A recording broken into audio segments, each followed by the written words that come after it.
పడుకొని నిద్రపోయిన తర్వాత మనకు సుషుమ్న నాడిలో విశుద్ధ చక్రంలో మనం ఏదో స్మృతులు కొన్ని, ఊహలు కొన్ని, ఇంకా కొన్ని మనం చూస్తూ ఉంటాం కదా.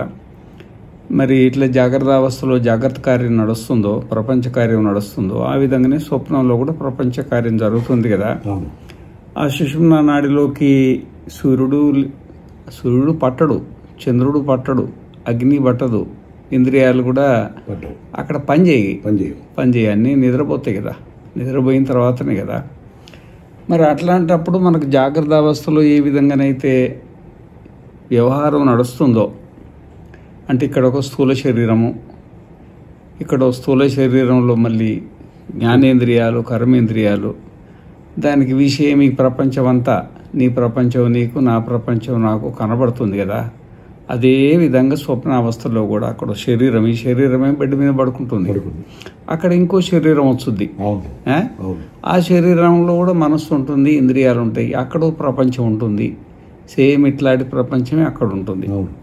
మరి జాగ్రత్త ప్రపంచానికి మరి సూర్యజ్యోతి, చంద్రజ్యోతి, అగ్నిజ్యోతి, వాగ్జ్యోతి సహకరించినాయి కదా.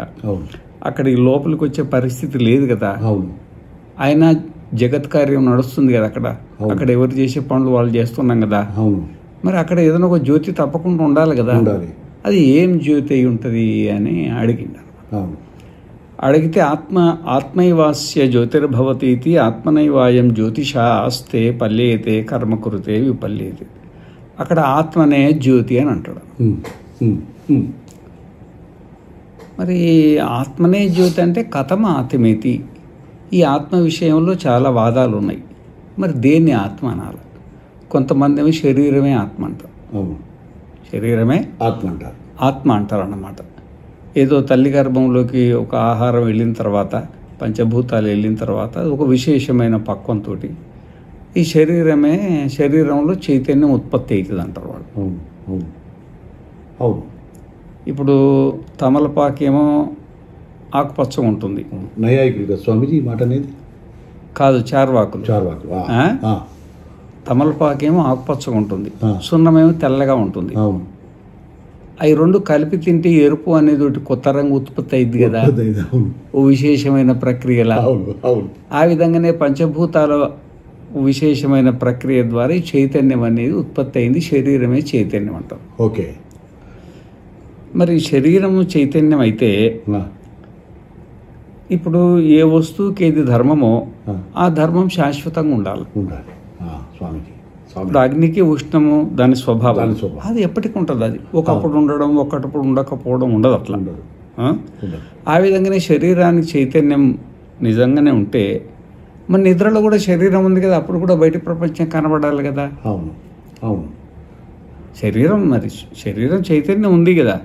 మరి చైతన్యం ఉన్నప్పుడు ఈగలు వాలింది, దోమలు వాలింది, చల్లగాలి వచ్చింది, ఉడుకుగాలి వచ్చింది, పోని కళ్ళంటే మూసుకుపోయినాయి, చెవులంటే మూసుకుపోయినాయి, చర్మం అయితే మూసుకుపోలేదు కదా, ఉంది కదా. మరి అప్పుడు ఎందుకు చూడట్లేదు? దాని స్వభావం మరి నిత్యంగా ఉండాలి కదా. చైతన్యం అయితే ఉండాలి కదా. మరి అది మనకు అట్లా అనుభవానికి రావట్లేదు. సరే, ఇంకొకటి ఏంటంటే, సరే బతికినన్నాళ్ళ శరీరమే ఆత్మ అనుకోవచ్చు, చైతన్యం అనుకోండి. శరీరం చైతన్యంతో ఇక ఈ శరీరమే, కళ్ళు శరీరమే, చెవు శరీరమే, ముక్కు శరీరమే, ఇదంతా శరీరమే. దీంట్లో శరీరంలో రకరకాల భాగాలు ఉన్నాయి. ఒక కాలు ఒక పని చేస్తుంది, చెయ్యి ఒక పని చేస్తుంది, కళ్ళు ఒక పని చేస్తుంది, చెవు ఒక పని చేస్తుంది, రకరకాల విభాగాలు అయింది. ఇది బాగానే ఉంది. మరి మనిషి చనిపోతాడు కదా. మరి చనిపోయినప్పుడు శరీరం అట్లాగే ఉందిగా. మరి అప్పుడు ఎందుకు గుర్తించటం లేదు? శరీరమే చైతన్యం అయినప్పుడు అది దాని స్వభావం అనేది ఎప్పటికి ఉండాలి కదా. మరి సరిపోయినప్పుడు ఎందుకు గుర్తించట్లేదు? సరిపోయినప్పుడు ఎందుకు గుర్తించట్లేదు? ఇంకొకటి, మరి జాగ్రత్త అవస్థలో గుర్తించడము, స్వప్నావస్థలో గుర్తించకపోవడం, ఓసారి గుర్తించడం, ఓసారి గుర్తించకపోవడం అనేది కూడా ఇది ఒక ధర్మ విరుద్ధంగానే ఉంది. చైతన్యం దాని ధర్మం అయితే జాగ్రత్త అవస్థలో గుర్తించినట్టు నిద్రపోయినప్పుడు కూడా గుర్తించాలి. అంటే అట్లా నియమం ఏం లేదు, అది ఏం లేదు. ఇప్పుడు మిణుగురు పురుగు ఉంటుంది కదా, మిణుగురు పురుగు అది ఏం చేస్తుంది, ఒకసారి ఎలుగుతుంది, ఒకసారి ఎలగదు. ఎలిగినా ఎలగకపోయినా మిణుగురు పురుగు ఉందా లేదా? ఆ విధంగానే మరి శరీరం ఒక మినుగున పురుగు అనుకోండి, అది జాగ్రత్త అవస్థలో వెలిగింది, నిద్ర అవస్థలో వెలగలేదు. దాంట్లో ఉంది పెద్ద సమస్యగా. చార్వాకులు బాగానే ఉంది.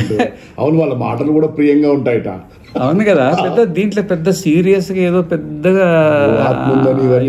పెద్దగా మాట్లాడుతున్నావు, దీన్ని అంత సీరియస్ గా తీసుకోబోకండి అంటారు అన్నమాట. అంటే మినుగును పురుగు శరీరానికి మేము సంబంధం ఎట్లా పెడుతుందయ్యా? మినుగును పురుగు ఒకసారి కనబడుతుంది, ఒకసారి కనబడతలేదు అనేది మనం దూరంగా చూసి భ్రమపడుతున్నాం. అవును, ఒకసారి వెలుగుతుంది, ఒకసారి వెలగట్లేదు. అవును. దాంట్లో యథార్థం ఏంటంటే దానికి రెక్కలు ఉంటాయి, ఆ రెక్కలలో ప్రయాణం చేస్తుంటది. ఆ ప్రయాణం చేసినప్పుడు ఈ రెక్కలు ఇట్లా ఒకసారి దానికి మోసుకుపోతాయి కదా, ఇట్లా ఇట్లా ఇట్లా వాలుద్ది కదా. ఆ వాలినప్పుడు రెక్కలు మోసుకుపోయి మనకి వెలుతురు కగుపించదు. దానిలో ఉన్న వెలుతురు ఎప్పుడూ ఉంది, అది ఉంది.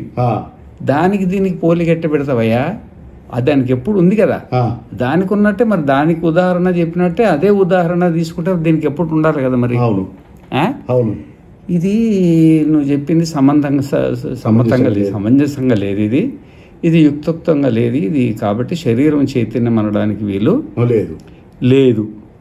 పోనీ ఇంద్రియాలే చైతన్యం అనుకుందో, ఇంద్రియాలే చైతన్యం అనుకుంటే నిద్రపోయిన తర్వాత ఇంద్రియాలే లోపటి సమావేశమై చూస్తున్నాయి, పగటిపూట బయట చూస్తున్నాయి, రాత్రిపూట లోపల చూస్తున్నాయి అనుకుంటే తప్పే ఉంది. పోనీ ఇంద్రియాలే చైతన్యం అనుకోండి, దీనికి అతిరిక్తంగా ఒకటి ఆత్మ ఉన్నదాన్ని పెద్ద కల్పన చేసి పెద్ద దాన్ని భూతంగా సృష్టించి ఎందుకు ఇంత పెద్దగా చేస్తారు? పోనీ శరీరం చైతన్యం కాదనకపోతే ఇంద్రియాలు అనుకోండి, ఇండియాలనుకోండి అంటాడు అన్నమాట.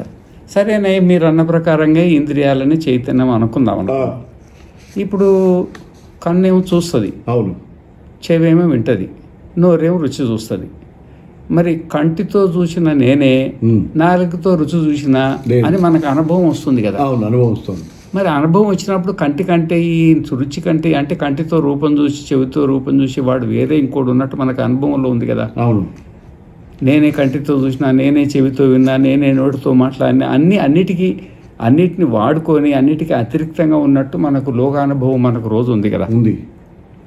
కంటితో చూసింది నేనే, చెవితో విన్నది నేనే, నాలుగుతో రుచి చూసింది నేనే, ముక్కుతో వాసన చూసింది నేనే, దానికి నేను ప్రత్యక్ష సాక్షిని అంటాడు. ప్రత్యక్ష సాక్షిని అని మనం అంటాం కదా. అంటాం కదా.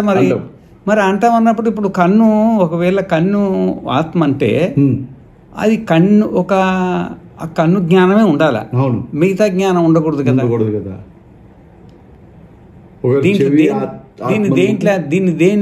దీంట్లో దేన్ని ఆత్మ అంటావు? ఆత్మ అన్నప్పుడు సమగ్రంగా అన్నింటినీ చూడాలి కదా. కన్ను ఒక రూపానికి సాక్షి అవుతుంది, రుచి ఒక నాలుకకే సాక్షి అవుతుంది. కానీ మన అనుభవంలో ఏముందంటే కన్నుతో చూసింది నేనే, చెవితో విన్నది నేనే, నాలుగుతో రుచింది నేనే అని ప్రత్యేకంగా ఇంద్రియాల కంటే వేరుగా నేను ఒకడిని ఉండి చూస్తున్నానని ఒక అనుభవం ఉంది కదా. మరి దానికి ఏమి చెప్తావు అంటాడు? దానికి ఏమి చెప్తావు?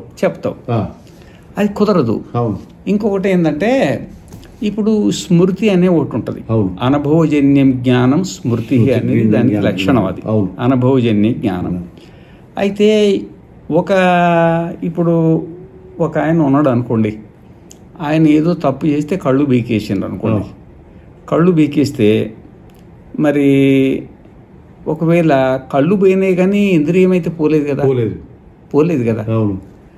మరి రాత్రిపూట నిద్రలో ఇంతకుముందు చూసినే కలగంటాడు కానీ కొత్త ఇప్పుడు చూసిన పర్వతాలు కానీ, మనుషులు కానీ, బస్సులు కానీ, రైళ్లు కానీ ఇంతకుముందు ఇక్కడున్న వ్యవహారం చూడట్లేదు కదా. మరి అది ఆత్మ అయితే అది ఎప్పుడు ఉండాలి కదా, దానికి ఆ ధర్మము పాతదే, ఆ ధర్మం ఉండాలి కదా. పాతదే జ్ఞాపకం చేసుకుంటుంది, జాగ్రత్త అవస్థలో కూడా పాతదే స్మరణకు వస్తుంది, స్వప్నంలో కూడా పాతదే స్మరణకు వస్తుంది. కాబట్టి అది కూడా తర్కానికి నిలబడదు, అది కూడా తర్కానికి నిలబడదు అన్నమాట. మరి వర్తమానంలో చూడట్లేదు కదా అది. కాబట్టి ఇంద్రియాలు కూడా అవి ఉంటే పని చేస్తే, లేకపోతే పని చేయాయి. కాబట్టి ఇంద్రియాల ద్వారా జ్ఞానం సంపాదించి ఈ స్మృతిని అనుభవించేది ఒకటి వేరే ఉంది, అది ఒకటి వేరే ఉన్నది. కాబట్టి ఇంద్రియాలను ఆత్మ అనడానికి లేదు అనేది కూడా ఒక సిద్ధాంతం అన్నమాట. అందుకనే అప్పుడు ఇవి ఈ శరీర ఆత్మవాదము అంటే చార్వాకులు అంటారు అనమాట. శరీరమేమో ఆత్మ అంటాడు అనమాట. అది ఇప్పుడు ఆనందపడు, నువ్వు ఎప్పుడు సుఖంగా ఉండు, సుఖంగా యావజ్జీవం సుఖం జీవే తృణం కృత్వా ఘృతం పిబేత్ భస్మీభూతస్య దేహస్య పునరాగతనం కుతః. బతికినన్నాళ్ళు ఆనందంగా ఆనందంగా బతకడానికి డబ్బు లేకపోతే అప్పు చేయి, దొంగతనం చేయి, మర్డర్ చేయి, ఏదోటి చేయి, నీకు నచ్చింది తోచింది చేసి డబ్బు ఫుల్ ఎంజాయ్ చేయి. చచ్చిన తర్వాత ఈ స్వర్గం ఎక్కడుంది, నరకం ఎక్కడుంది, ఈ అంతా ఏదో పండితులు పొట్టబోసుకోవడానికి ఏదో అంత జర్పరి తుర్పరి చైవ పండితానాం వచ్చే స్మృత. ఇదంతా పండితులు జర్పరి తుర్పరి న్యాయం వేదాంతం ఇదన్నీ పురాణాలను రాసి పెట్టిండి. అవన్నీ నమ్మబోక అవన్నీ ఏమి నమ్మబోక. తత్ర చత్వారి భూతాని భూమి రాపు అనలో నీళ్ళు అనిలహ. అంటే భూమి, నీళ్లు, అగ్ని, గాలి తప్ప ప్రపంచంలో ఇంకోటి ఏది లేదు. ఈ 4 భూతాలే ఇదంతా సృష్టి తప్ప. ఇంకా ఆకాశం కూడా ఒప్పుకోలేదు స్వామిజీ. లేదు, ఉంటే కదా నీకు అనుభవం ఎక్కడుంది? అనుభవంలో ఉన్నదే తీసుకుంటాడు. ప్రత్యక్షమేవ ప్రమాణం. అంతే, ప్రత్యక్షమేవ ప్రమాణం. ప్రత్యక్షం ఏదో ప్రత్యక్షం అంటే ఇంద్రియాలకు ప్రత్యక్షం అంతే. ఏమి కంటికి రూపం కనబడుతుంది, రూపం కలిగిన వస్తువులు ఉన్నాయి. చెవికి శబ్దం వినబడుతుంది, శబ్దం కలిగిన వస్తువులు ఉన్నాయి. ముక్కుతో వాసన, నాలుగుతో, చర్మంతో స్పర్శ, గాలితో వస్తుంది. కాబట్టి గాలి కాడికి ఎక్కడ ఉంది? స్వర్గం ఉన్నది అంటారు, ఎవరు చూసి వచ్చిండ్రు? నరకం ఉన్నది అన్నారు, ఎవరు చూసి వచ్చిండ్రు? దేవుడు ఉన్నాడు అన్నాడు, ఎవరికి కనబడ్డాడు? ఊరికి కల్పన చేసుకుంటున్నారు తప్ప ఎక్కడ మీ ఇంటికి ఎవరైనా పట్టుకొస్తావా? మా ఇంటికి ఏమైనా పట్టుకొచ్చి చూపిస్తావా? కానీ వినేటప్పుడు చాలా అద్భుతంగా ఉంటుంది ఈ మాటలు. చార్వాకుడు అది ఎంత ముద్దుగా అనిపిస్తుంది అంటే, అవును కదూ అని మనల్ని కూడా క్వశ్చన్ మార్క్ లో పెట్టేస్తారు.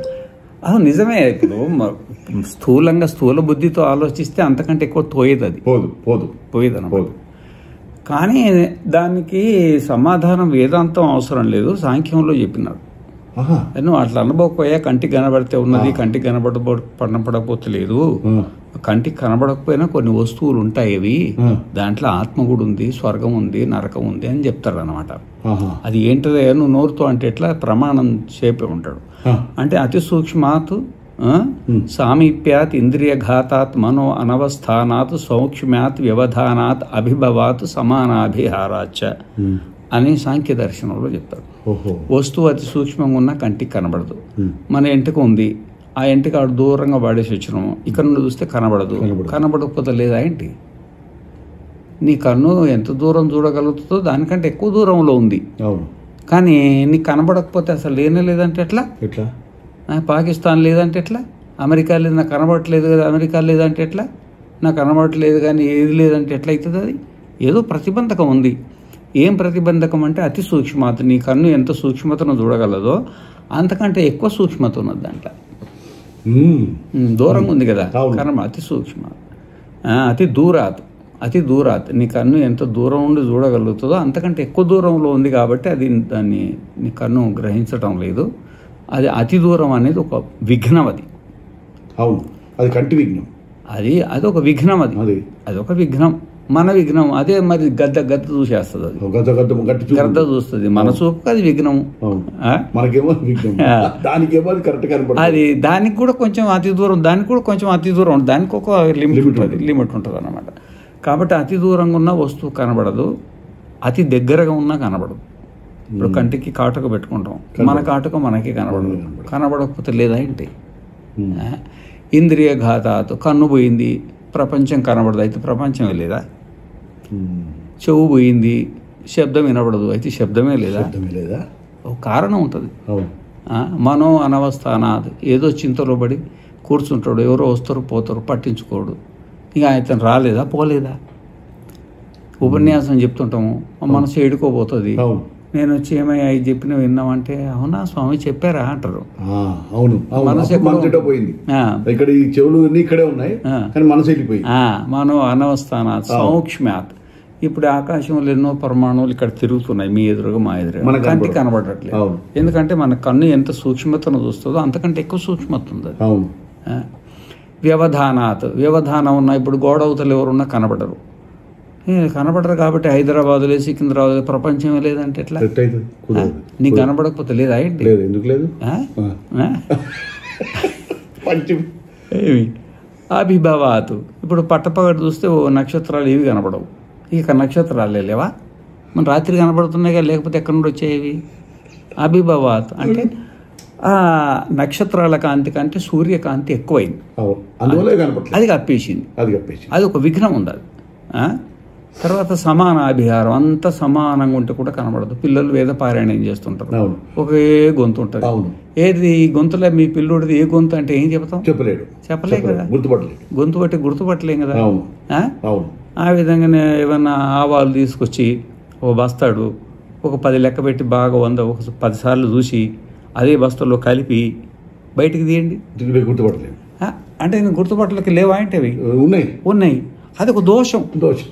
అన్ని సమానంగా ఉండేది కూడా ఒక దోషం అన్నమాట. ఏవి ఆ విధంగానే ఆత్మ అనేది ఉంది. వాడు సాంఖ్యుడు ఒప్పుకున్నాడు స్వామి.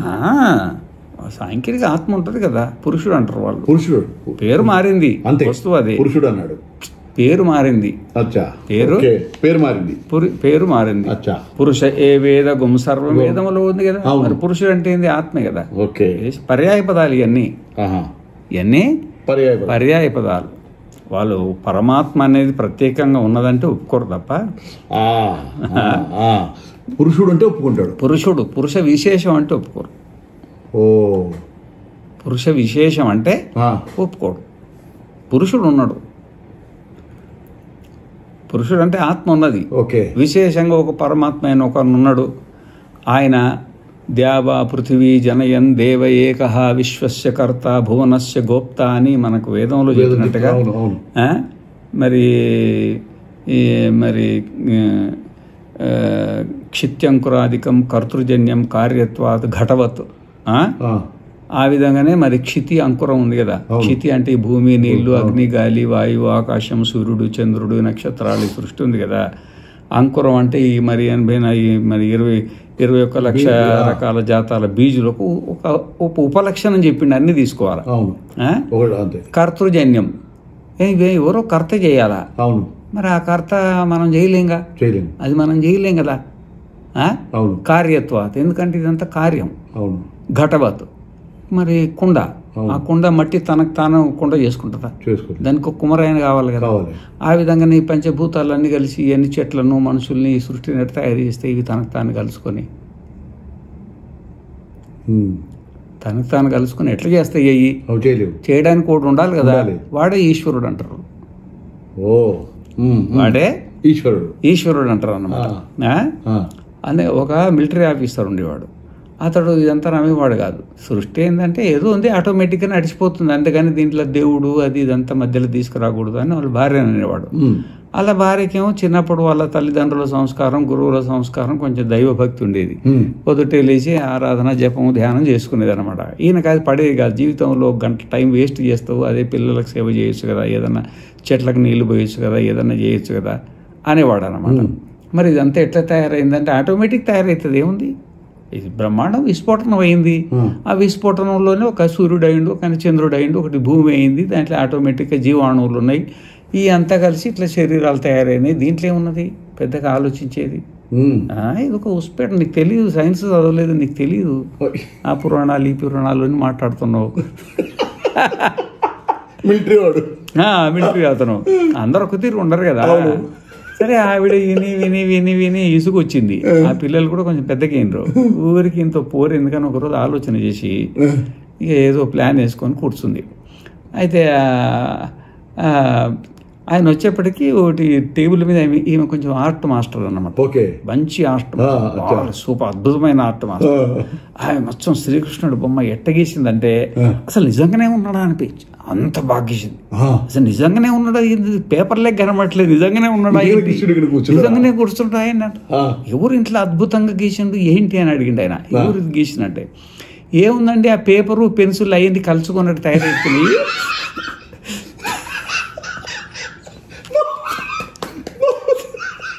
అవును, పేపరు పెన్ను కలుసుకుని అవి కలుసుకుని అయ్యే తయారైపోయినాయి అండి. ఏముంది దీంట్లో పెద్దగా ఆలోచించేది ఏముంది అంటాడు. అంటే నేను మెంటర్లో అనుకున్నావా, నేను ఆఫీసర్ను తెలుసా, నేను బ్రిగేడియర్ను, నేను చదువుకోలేదు అనుకుంటున్నావా, ఇక్కడ జరుగుద్దా ఇది, అదేటో జరుగుద్ది, పెన్సిల్ ఎక్కడ రాస్తాయా, పెన్లు ఎక్కడ రాస్తాయా, ఎక్కడ చూసావాను అంటే ఇంత పెద్ద సృష్టి ఆటోమేటిక్ గా అంత చిన్న బొమ్మ ఎందుకు కాకూడదండి, ఎందుకు కాకూడదు? వామ్మో ఇవ నాకే పెట్టింది, ఇక ఈ రోజు నుండి ఎవరు మాట్లాడకూడదు ఇట్లాంటివి, మళ్ళీ అడ్డగా తెచ్చి పెట్టేసి నోరు మూసేస్తుంది. అర్థమైందా? ఈ విధంగా వాళ్ళు అదే క్షిత్య అంకురాధికం కర్తృజన్యం కార్యత్వాత్ ఘటవతు. ఇది మనం కొన్ని తయారు చేసుకుంటాం, ఈ ఫర్నిచర్, ఇండ్లు కట్టుకోవడము, అది శాటిలైట్లు తయారు చేయడం, రైళ్లు చేయడం, బస్సులు చేసుకోవడం, ఏదో మనం కొన్ని చేసుకుంటాం, కానీ అన్ని చేసుకోవట్లేదు కదా మనము. మరి మనం చేసుకున్నప్పుడు ఎవడు చేసి ఉంటాడు కదా, వాడే ఈశ్వరుడు అనరాదా అంటారు వాళ్ళు నైయాయికులు. సాంఖ్యులేమో ఆ మాట ఎత్తారు, ఈశ్వరుడు ఉన్నాడా లేడా అని మాట ఎత్తారు. ఈ సమష్టి ప్రారంభం చేత సృష్టిలో పరిణామం జరిగి అట్లా అయిందంటారు వాళ్ళు. సమష్టి ప్రారంభం ఉంటారు కదా జీవులు, పురుషులు అనే ప్రకృతిని మాత్రం ఒప్పుకున్నాడు కదా స్వామి. ప్రకృతి ఉన్నది, వాళ్ళు 25 తత్వాలు కదా, 25 తత్వాలలో 24 తత్వాలు ప్రకృతి తత్వాలు కదా. ఒక్కటి మాత్రం నిమిత్తంగా పెట్టాడు పురుషుడు. పురుషులు ఎంతమంది అంటే ఎన్ని శరీరాలు ఉంటే అంతమంది పురుషులు. మళ్ళీ పురుషులు ఎంతమంది అంటే ఎన్ని శరీరాలు ఉంటే అంతమంది పురుషులు అన్నమాట. అంటే ఇప్పుడు ఉన్న ఎన్ని శరీరాలు ఉన్నాయో అంతమంది పురుషులు. ఈ శరీరాలన్నీ పశువులు, పక్షులు, క్రిములు, కీటకాలు, ఈగలు, దోమలు, ఇంకా మీరు ఏమేమి లోకాలు అంటున్నారో లోకాలలో ఎన్ని శరీరాలు ఉన్నాయో ప్రతి శరీరానికి ఒక పురుషుడు ఉన్నాడు అన్నమాట. ఇంతమంది పురుషులు ఉన్నారు. నేను నైయాయికులు సాంఖ్యుల్ని ఒకసారి చూడాలని అనుకున్నా, అయితే అది తటస్థపడలే. కానీ ఇప్పుడు మీరు అలతి పదాలలో నైయాయికుడిది సాంఖ్యుడిది క్లియర్ కట్ గా అందజేశారు. మీరు అయినా సాంఖ్యంలో మీరు పిహెచ్డి కదా స్వామి. అంటే సమగ్రంగా చదివాను నేను, తక్కువేం చదవలేదు, సంపూర్ణంగా చదివా ఆర్పార్. అయితే దాంట్లో ఇది ఇప్పుడు సాంఖ్యులు ఏంటంటే మనం మాట్లాడుకునేది, సాంఖ్యులు 25 తత్వాలను, 24 ప్రకృతి తత్వాలు, ఒకటేం పురుష తత్వం అంటే ఆత్మను ఒప్పుకుంటారు వాళ్ళు. అయితే వాళ్ళే చెప్తారన్నమాట, ఆత్మ మరి కనబడట్లేదని చార్వాకులు అంటే, నీకు కనబడనంత మాత్రం ఎందుకు లేదా, అది విఘ్నాలు ఉన్నాయి, నీకు ఎందుకు కనబడట్లేదు అంటే విఘ్నం ఉంది. ఏం విఘ్నం ఉంది? నీకు భూమి కనబడుతుంది, నీళ్లు కనబడుతున్నాయి, అగ్ని కనబడుతున్నది, గాలి అనుభవానికి వస్తుంది, ఆకాశం ఎందుకు కనబడట్లేదు అంటే అతి సూక్ష్మాత్ తదనుపలబ్ధి. ఎవరు సాంఖ్యులు అంటారు, అతి సూక్ష్మ. ఆకాశాన్ని ఒప్పుకున్నాడు, వీడు ఒప్పుకోవట్లేదు కానీ ఆయన ఒప్పిస్తున్నాడు. నీకు ఆకాశం కనబడట్లేదు, ఆత్మ కనబడట్లేదు అంటే అతి సూక్ష్మం, అది అతి సూక్ష్మం. అతి సూక్ష్మం అనే ఒక ప్రతిబంధకం వల్ల నీకు కనబడట్లేదు, లేక కాదు. ఓకే, ఎవరన్నారు ఈ మాట? సాంఖ్యులు అంటారు. అతి సూక్ష్మత అని ఏంటిది అనేది మళ్ళీ నేను ఎప్పుడన్నా అంటే సూక్ష్మతకు కూడా ఒక నిర్వచనం ఉంది, అది ఏంటిది అని నిదానంగా ఎప్పుడన్నా సమయ సందర్భం ఉంటే నేను చెప్తాను ఆ విషయంలో కూడా. అయితే ఇక్కడ ప్రస్తుతానికి వచ్చేసి ఆత్మ ఉంది కదా, అయితే మరి శరీరానికి అతిరిక్తంగా ఆత్మ లేదు, శరీరమే ఆత్మ, అదే పడుకొని వ్యవహారం చూస్తున్నది అని అంటారు కదా. అయితే అప్పుడు ఆయన కాదంటారు అనమాట శంకరాచార్యులు, శరీరము ఆత్మ అయితే ఎప్పుడు చూడాలి, అది పడుకున్నప్పుడు కూడా చూడాలి, చైతన్యం ఉంటుంది. ఇంద్రియాలు ఆత్మ అయితే మరి ఒక ఇంద్రియానికి అన్ని జ్ఞానాలు ఉండాలిగా, ఉండట్లేదు. కన్ను పోతే కన్ను దానికి సంబంధమైన జ్ఞాపకాలు వస్తాయి. అన్ని ఇంద్రియాలతోటి, ఇంద్రియ అంటే కన్నుతో చూసిన నేనే చెవితోటి వింటున్నానని మనకు అనుభవం ఉంది కదా. కాబట్టి ఇంద్రియాలకు కూడా అతిరిక్తంగా ఆత్మ అనేది ఒకటి ఉంది, ఒకటి ఉన్నది. అది శరీరం లోపలే ఉంది, శరీరం లోపలే ఉంది. ఎందుకంటే కళ్ళు మూసుకొని స్వప్నం చూస్తుండే కదా. సూర్యుడేమో బయట ఉన్నాడు, చంద్రుడేమో బయట ఉన్నాడు, మరి లోపల వెలిగించింది ఎవడు అంటే వీళ్ళ ఏదైతే సంఘాతం ఉంది కదా, అంటే సూర్యుడు సంఘాతము, చంద్రుడు సంఘాతము అంటే ఒక పద్ధతి ప్రకారంగా తయారైన వస్తువులు కదా. ఆ సంఘాతం జ్ఞానానికి ఎట్లా ఉపయోగపడిందో శరీరం అనేది ఒక సంఘాతంతో జ్ఞానం కలిగిందంటే అది ఖండించేసి శరీరం సంఘాతమే, కానీ అది శరీరానికి అతిరిక్తంగా ఇంకొకటి ఉంది ఆత్మ. ఆ ఆత్మనే అది స్వప్నానికి మనకు స్వప్న దర్శనం చేసుకోవడానికి కారణమవుతుంది అని చెప్తాడు అన్నమాట. మనకు కూడా అనుభవంలో ఎట్లుందంటే ఇప్పుడు జాగ్రత్త అవస్థ, ఇప్పుడు మనం మాట్లాడుకుంటున్నాం అనుకోండి, నిన్న జాగ్రత్త అవస్థలో ఏ పనులు చేశా, నిన్న స్వప్నంలో ఇవన్నీ నేను స్వప్నాన్ని దర్శించిన, రాత్రి సుషుప్తిలో కూడా హాయిగా నిద్రపోయినా అని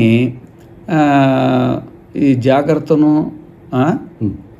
స్వప్నాన్ని సుషుప్తిని కూడా ఒక ఆబ్జెక్ట్గా చేసి మాట్లాడుతున్నాం, ఒక విషయంగా చేసి మాట్లాడుతున్నాం. అంటే ఈ మూడింటికి అతిరిక్తంగా వేరే మనం ఒకరు ఉండే కదా, ఉన్నాయి కాబట్టి ఈ మూడు అవస్థల గురించి మాట్లాడుతున్నాం.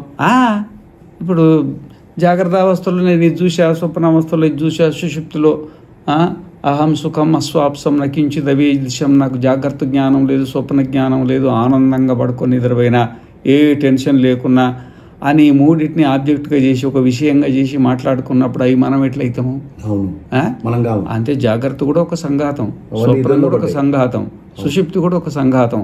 దాని అతిరిక్తంగా ఉన్నట్లు మన అనుభవంలో ఉంది కదా, అనుభవంలో ఉంది కదా. ఆ అనుభవంలో ఉండేది చైతన్యం, ఆ మాట్లాడేదే చైతన్యం. ఈ మూడింటిని కూర్చి మాట్లాడేది ఆత్మ, అదే చైతన్యం. అదే జాగ్రత్త జ్ఞానాన్ని కలిగి ఉంది, అదే స్వప్న జ్ఞానాన్ని కలిగి ఉంది, అదే సుషుప్తి జ్ఞానాన్ని కలిగి ఉంది. ఈ జాగ్రత్త స్వప్న సుషుప్తులకు అతిరిక్తంగా ఆత్మ అనేది ఒకటి ఉంది, అదే జాగ్రత్త జ్ఞానాన్ని కలిగించింది, అదే స్వప్న జ్ఞానాన్ని కూడా అదే కలిగించింది. అయితే జాగ్రత్త జ్ఞానంలో జాగ్రత్తకు మనతో పాటు కొన్ని బయటికి సహకారం చేసినాయి. మనకు జ్ఞానానికి మనం ఉన్నాం, మన జ్ఞానానికి చాలా సహకారం చేసినాయి. స్వప్నంలో స్మృతి కదా, అది స్మృతి కల్పన. స్మృతి కల్పనే కాబట్టి స్మృతి కల్పనకు సూర్యుడు, చంద్రుడు, అగ్ని వీటన్నిటితో అవసరం లేదు. కానీ బుద్ధి పనిచేయాలి, బుద్ధి కదా, బుద్ధి పనిచేయాలి. మరి బుద్ధి పనిచేయాలంటే బుద్ధికి ఎక్కడి నుండి వచ్చేసింది? చైతన్యం, జ్ఞానం. బుద్ధికి ఎక్కడి నుండి వచ్చింది? ఇది లోపల ఉంది కాబట్టి వచ్చింది అక్కడి నుంచి. బుద్ధికి చైతన్యం ఉన్నదంటే దాని సుషుప్తి రాకూడదు కదా, మళ్ళా దేనికి రాకూడదు? బుద్ధికి ఒకవేళ బుద్ధి జ్ఞాన స్వరూపం అన్నాం అనుకోండి, దానికి సుషుప్తి రాకూడదు. సుషుప్తి జ్ఞాన స్వరూపం అయితే బుద్ధి నిజంగానే జ్ఞాన స్వరూపే. ఆత్మ ఎక్కడిది? బుద్ధి ఉంది, చూసేసింది. ఇంకా ఆత్మ ఎక్కడ ఉంది? ఆ బుద్ధి అన్ని చూసేస్తుంది, మొత్తం ఇవన్నీ స్మృతులు గీతులు అన్ని చూసేసింది అన్నాం అనుకో. మరి ఒకవేళ బుద్ధి చైతన్యం అయితే ఆ చైతన్యం శాశ్వతంగా ఉండాలి కదా, ఒకప్పుడు నుండి ఒకప్పుడు పోయే చైతన్యం కాదు కదా. దాని సుషుప్తిలో కూడా దానికి ఏమి పోయింది కదా, అది ఏం లేదు కదా, అదే పోయింది. అదే లేదు, అసలే లేదు, అది పోయింది లేదు కదా. అవును, మరి చైతన్యం అయితే లేదు కదా, దానికి లేదు. మరి చైతన్యం అది చైతన్యం కాదు, అది చైతన్యం కాదు కాబట్టే పోయింది. అర్థమైందా? అదే అన్నమాట పరిస్థితి. అయితే బుద్ధి చైతన్యం కాదు, బుద్ధికి అతిరిక్తంగా మనం ఉన్నాం అని తెలపడం కోసమే సుషుప్తి ఏర్పడింది. నిన్న ఈ పాయింట్ మీరు కరెక్టే లేవదీశారు దీన్ని. అవును, ఎందుకు ఈ మూడు అవసరం ఎందుకు పెట్టాడు? సుషుప్తిని పెట్టాల్సిన అవసరం లేదు కదా. నిన్న మీరు ఎత్తిన పాయింట్ ఇదే, మీరు ఎత్తిన పాయింట్. ఇప్పుడు దీని ఆన్సర్ దొరికేసింది. మంచి పాయింట్, మంచి పాయింట్. ఎందుకు ఈ మూడో అవస్థలు ఎందుకు పెట్టాలి? ఈ రెండో అవస్థలు పెట్టి అయిపోయింది, ఆపేయాల్సి కదా. అక్కడికి రెండో అవస్థ కూడా వద్దు, జాగ్రత్త అవస్థ నుంచి డైరెక్ట్ గా సుషుప్తిలోకి తీసుకెళ్లిపోవాల్సింది. అవసరం లేదు, అసలు జాగ్రత్త ఉంటే సరిపోద్ది కదా. ఇంకా స్వప్నం సుషుప్తి ఎందుకు? ఇంకా అవసరం లేదు కదా. అవును, ఈ జాగ్రత్త స్వప్నము రెండు కూడా బుద్ధికి సంబంధించిన వ్యవహారం. జాగ్రత్త సుషుప్తి కూడా, సుషుప్తి సుషుప్తి బుద్ధి లుప్తమవుతుంది కదా. అంటే బుద్ధి లయం అయిపోయింది కాబట్టి అది ఎక్కడ నుండి వచ్చిందో అక్కడే పోయింది. అది దానికి ఏం స్వరూపం లేదు కదా, అసలు లేకుండా పోయింది కదా. అంటే ఇది డ్రామా, అంతే. ఇదే డ్రామా, బుద్ధి డ్రామా. మూడు అవస్థలు బుద్ధి డ్రామా, అంతే కదా. బుద్ధి ఉంటే జాగ్రత్త స్వప్నము, బుద్ధి లేదనుకో సుషుప్తి. అంతే కదా, దాని పేరే సుషుప్తి, బుద్ధి లేని స్థితి. నీకు బుద్ధి లేదా అంటే అది బాగుంది, ఇది బ్యూటీ, మంచి. అందుకనే మనము ఇక్కడ ముందుకు మరి దీంట్లో ఆత్మ ఏది అన్నాం కదా. అవును, ఆత్మ ఏదంటే ఇప్పుడు శరీరం ఆత్మ కాకపాయే, ఇంద్రియము కూడా ఆత్మ కాకపాయే, మరి బుద్ధి కూడా ఆత్మ కాకపాయే. అవును, ఎందుకంటే అది సుషుప్తిలో లుప్తమైపోతుందిగా. అవును, లుప్తమైంది ఆత్మ కాదు కదా. కాదు. మరి ఏది ఆత్మ? మరి ఏది ఆత్మ? అది చెప్పబోతాడు. అది చెప్పు. కథం ఆత్మే, కథమ ఆత్మే. కథమ. మరి వీటిల్లో మరి ఏం చెప్పిండంటే యోయం విజ్ఞానమయ ప్రాణేషు హృద్యంతర జ్యోతి పురుష. యోయం విజ్ఞానమయ ప్రాణేషు. ప్రాణాలంటే ఇంద్రియాలు. అవును, ప్రాణాలంటే ఇంద్రియాలు. ఇక ప్రాణాలంటే ప్రాణాపాన వ్యాన ఉదాన సమానాలు కూడా ప్రాణాలే. వాటితో పాటు 5 జ్ఞానేంద్రియాలు, 5 కర్మేంద్రియాలు, మనస్సు, ఇవి కూడా ప్రాణాలే. ఈ ప్రాణాలు కూడా చైతన్యం లెక్కనే కనబడుతున్నాయి కదా. కనబడుతున్నాయి. మరి ఈ ప్రాణాలలో ఆత్మ అంటే మరి ప్రాణాలలో ఏదో ఒకటి ఆత్మ కావచ్చుగా. అవును. ఇప్పుడు ఈ 17 చెప్పినాం కదా, మొత్తం 19 కదా. ఏకోన వింశతి ముఖ అన్నాడు కదా. ఈ 19 ఉన్నాయి కదా. ఈ 19 ప్రాణాలలో అన్నాడు కదా. కథమ ఆత్మైతే యోయం విజ్ఞానమయ ప్రాణేషు. ఈ ప్రాణాలలో విజ్ఞానమయుడు అన్నాడు.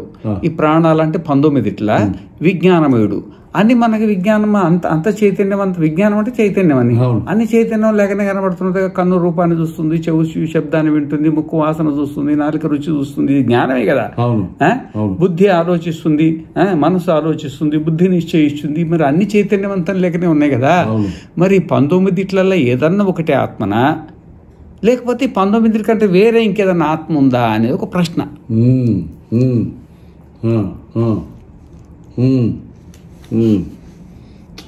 మాండుక్యం కూడా కనెక్ట్ అవుతుంది స్వామిజీ.